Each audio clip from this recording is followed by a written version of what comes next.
गुरुवारी 25 सप्टेंबर रोजी बीडमधील स्थानिक पत्रकार देवेंद्र डाका यांचा मुलगा यश डाका याचा चाकू बोक्सून खून करण्यात आला होता.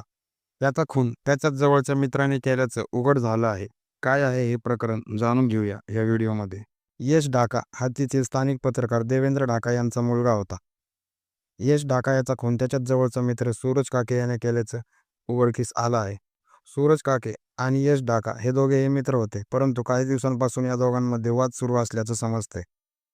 ज्या दिवशी यश डाका याची हत्या झाली त्या दिवशी दुपारी देखील एकमेकांकडे पाहण्यामुळं आणि खुन्नस दिल्यामुळं या दोघांमध्ये वाद झाले होते. ह्याच वादांना मिटवण्यासाठी या दोघांनी ठरवलं होतं की माने कॉम्प्लेक्सपाशी संध्याकाळी भेटायचं. हे दोघेही गुरुवारच्या संध्याकाळी वाद मिटवण्यासाठी बीडमधील माने कॉम्प्लेक्स येथे भेटले. वाद मिटवण्यासाठी आलेल्या या दोघांमध्ये पुन्हा भांडणं सुरू झाली. यामध्ये या दोघांनीही एकमेकांना मारलं. त्यानंतर यशच्या मित्रांनी देखील सूरज काके याला मारलं. यानंतर सूरज काके याने त्याच्यासोबत आणलेला चाकू काढला आणि यश डाका याच्या छातीत घुसवायला सुरुवात केली.